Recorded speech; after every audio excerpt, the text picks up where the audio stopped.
Leaders, teams, welcome back. We're journeying through Develop.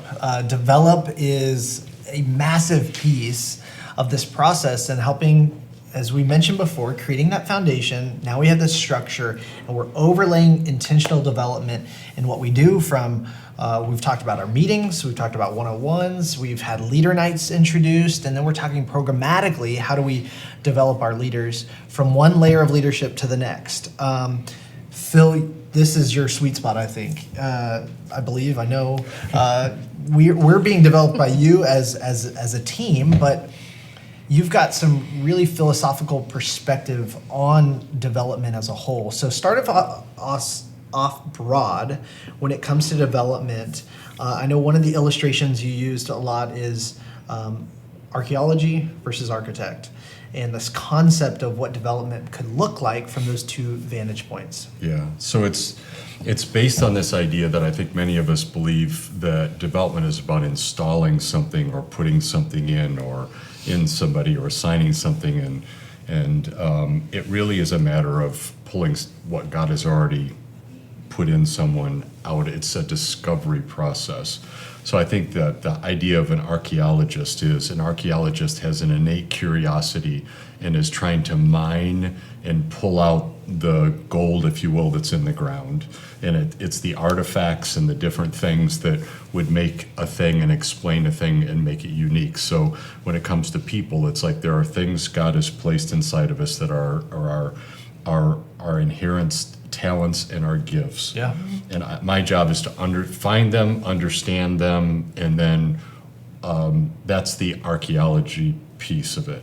The architect piece is we also always have to be defining and building what we talked about, which is structures, systems, and application for those things that we found. Where are those things going to live? How are they going to be utilized? And how's that best going to happen? So it's also a timing thing where I can't be just archaeologist. I can't be just architect, because architects design things, they design the future, and they assemble, if you will, what the building's going to look like. So it's a matter of kind of making sure that if I'm in a season, it can't be all of one or all of the other. So it's a rhythm and timing, but it's also a paradigm of there's amazing things in people, and our job is to recognize those, celebrate them, and put them to work, if you will. Right, that's great. Mm-hmm. I think what that does is that speaks to the fact that God made whole things. He put gifts inside of us. It's our job to then invest those gifts. But as leaders of other people, it's saying, let me help you invest your gifts. And that can be really key as the whole concept here is to integrate development into what we do day in and day out. Yes. So maybe Betsy, talk to us a little bit about meetings. Meetings, everybody loves them. They are necessities, Yes. and done well, they Yes. can actually be Yeah, really, they can really be great. But how do I integrate development into a meeting when I have a whole list of things to get done or projects that need to get accomplished? What does that look like from your perspective? I think it starts with every meeting needs to have a purpose. Yeah. And every meeting needs to have a clear agenda and then clear takeaways after the meeting.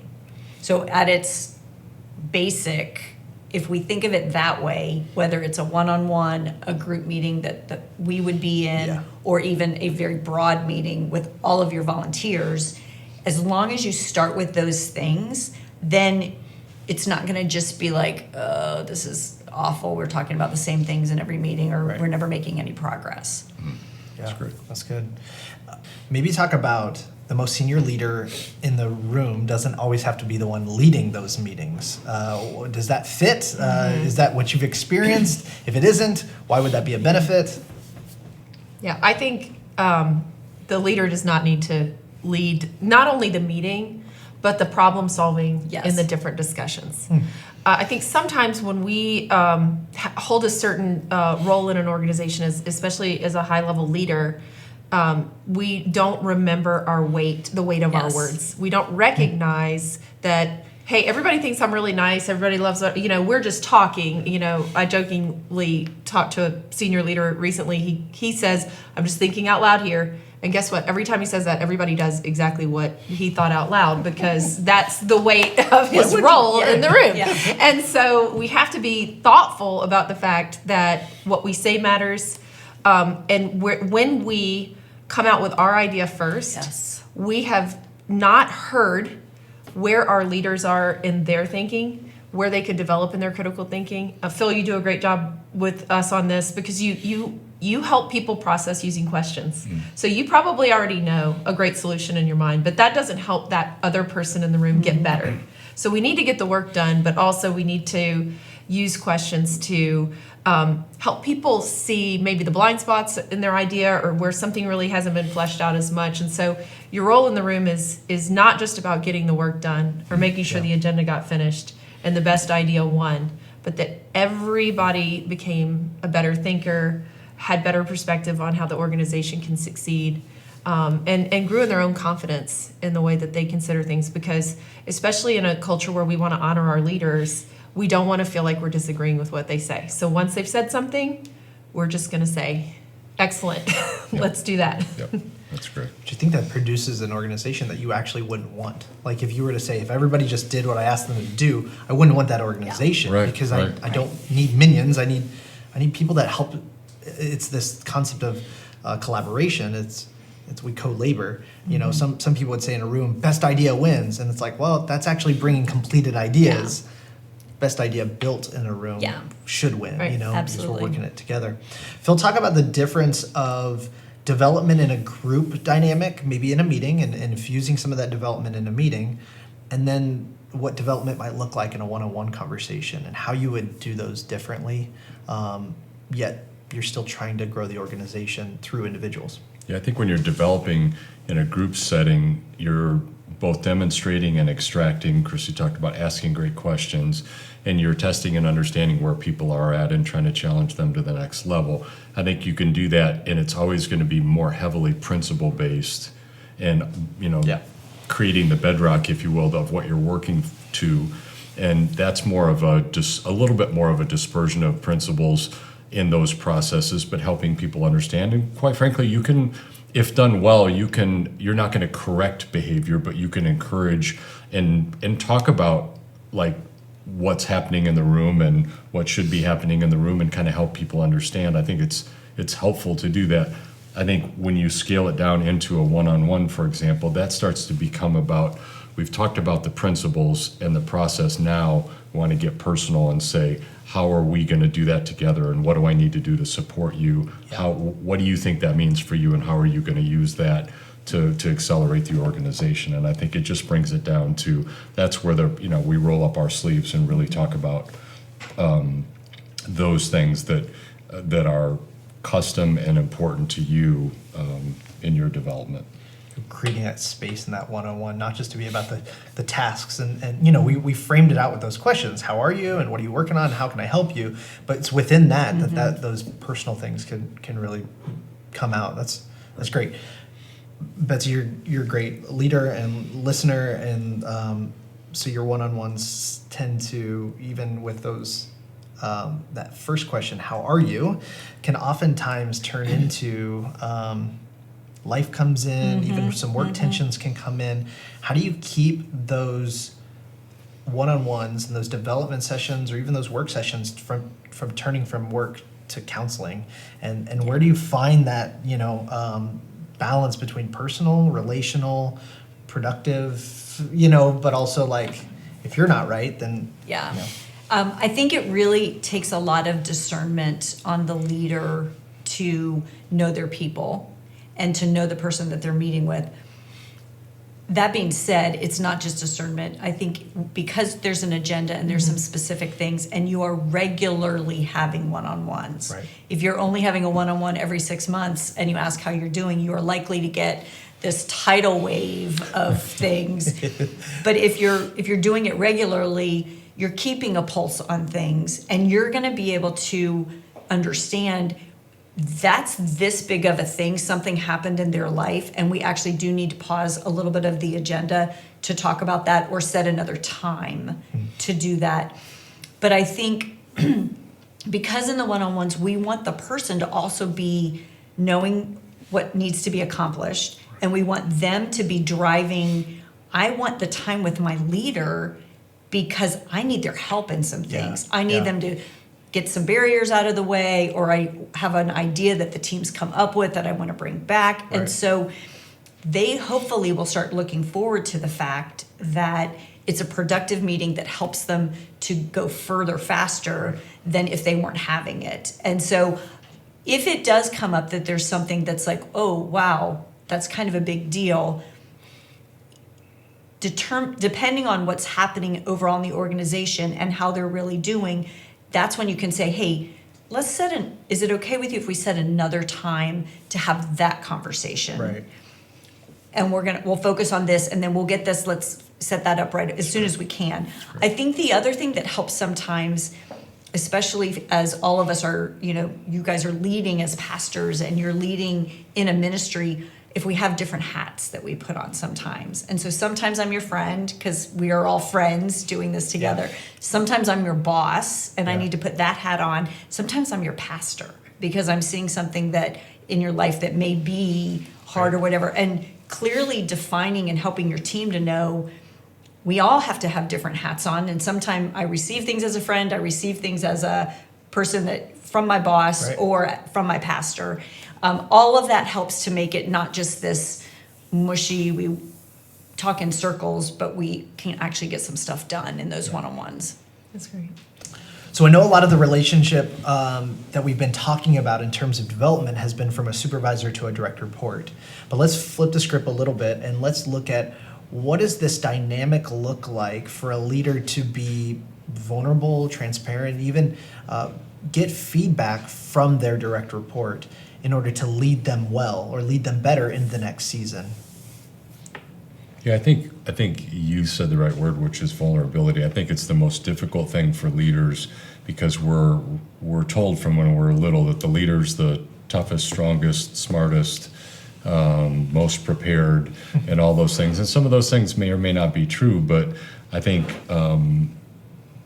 it's when we believe those things, then what becomes very difficult is we try to have to build these barriers. It's a bit of, we talk about the Wizard of Oz syndrome, where it's like we create this image where I know I'm very confident, I know what's going on, and the bigger that gets and the more difficult it gets as my organization scales, I tend to have this barrier there. So I think servant leadership is saying, and not teaching that to people that are now going to have to believe into that in their paradigm either, which means I try to be vulnerable and not like, hey, I don't really know what we're supposed to do or what's going on, or I'm just really scared and huddled in the corner. Sure.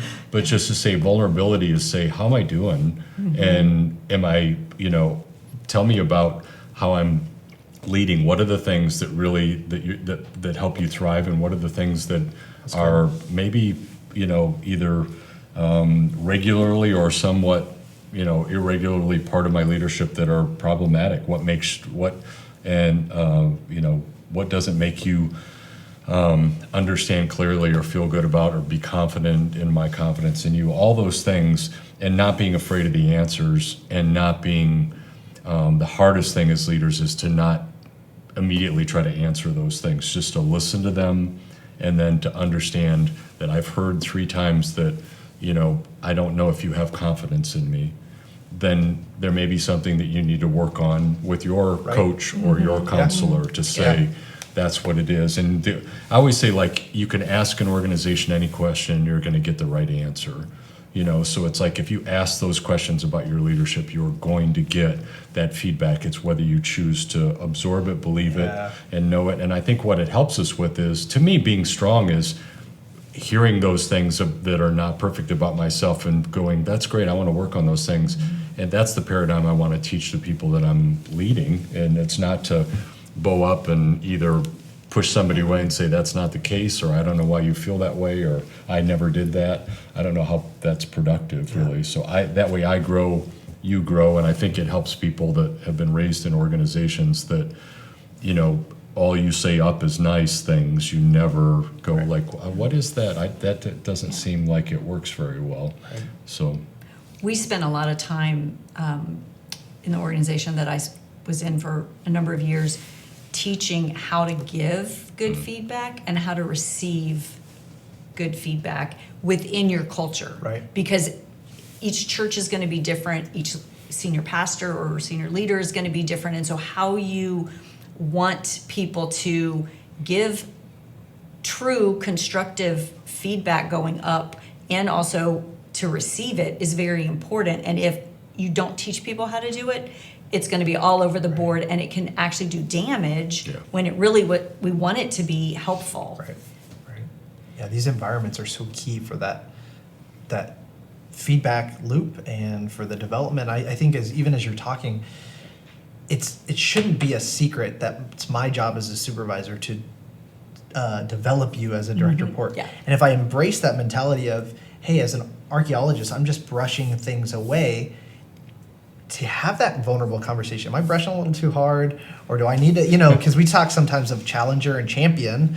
Some people are really going to challenge you hard, and that's just the way that they like a coach want to tell me what I need to do and I'll get back in the game. And others are like, I need a cheerleader. I need somebody to really, and so just being conscious of who and how you receive feedback, but also give feedback. I think there's a one of the buzzwords we have in leadership now is high feedback environment, and I think that typically looks like at ground zero feedback from the top down. So it's these are the 300 things that I saw this week that I don't like or don't meet my standards.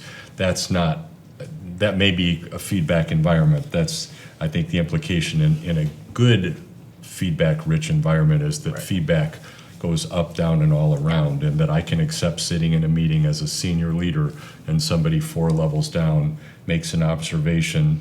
I don't want them to call me out in the meeting personally, but if they say something that doesn't bode well for our organization or my leadership, that I would absorb that and understand that, just like I would feel free to give them that feedback. Yeah. Let's zero into something practical. Christy, help us with this. We may have had a pretty full schedule in terms of what we're doing. Sundays every Sunday. Maybe we do a first Wednesday worship. And then this team, Focus 412, comes in and says, hey, integrate development into your rhythms and use your leadership layers to do that. And they introduce this concept of this leader night. And this leader night happens, and some people are invited some month, and some people might not be. Whatever strategy they adopt, the heart behind it is, we've asked our leaders to do certain things, but we have never created a space for them to do it. So now we're introducing this leader night concept. How can teams really utilize that, or how do they prioritize that in light of everything else that they're doing? How hard should they fight for it, I guess? That's a great question, because at first it feels like more. Yep. But really, in the long run, you're probably going to net down a lot of communication that you were doing one-on-one with people, or maybe correcting things you realized you did not communicate well that now need to be fixed, because you've created a predictable rhythm. And you can be much more intentional with a meeting sometimes than when you're just picking up the phone knowing you need to call 10 people about this thing, or you need to email a whole bunch of people. Now we've got them together. We get to have culture. We're going to have some content that's going to tell people exactly what they need to know for maybe the short and the long term. Yeah. And then we're going to be able to connect. And so it gives them community. It gives them a really efficient and predictable way also to get what they need to do their job or the role that they have. And so it saves a lot of time, even though at first you have to fight to reserve the place on your calendar, commit to doing it at a quality level, thinking ahead about it, being prepared, being ready, all the things we said before. Be ready with vision, be ready with the information that helps them succeed, and be patient and connected with them as they're walking it out. So yes, it feels like a lot at first, but it will save so much time and rework once it's in place and it's running well. It's so funny. You go all the way back to Discover, where we said, hey, we're going to establish these steps of discipleship and the systems, and then we're going to filter how we're going to accomplish that. It's like, we might have to balance some of the other things that we do. Is this going to have a higher priority? Because imagine, what if we had leader nights in play when we redid expectations for leaders and we rolled out new leader playbook? If we had that already in play, it was like, oh, let's just push that to the next leader night. Oh, let's just introduce that in the next leader night. Versus what you're saying is like, oh, we got to get our leaders together. And then it feels like a sporadic addition. It's now just in the rhythm of what they're doing. That's great. I love that. Awesome. Thank you guys so much for the time. I know what we're getting into next is going to be more programmatic. Right now, we're talking about integrating development into what we're currently doing, but now we're going to intentionally develop leaders. So we got a lot of great stuff ahead for you. Thank you so much for this time.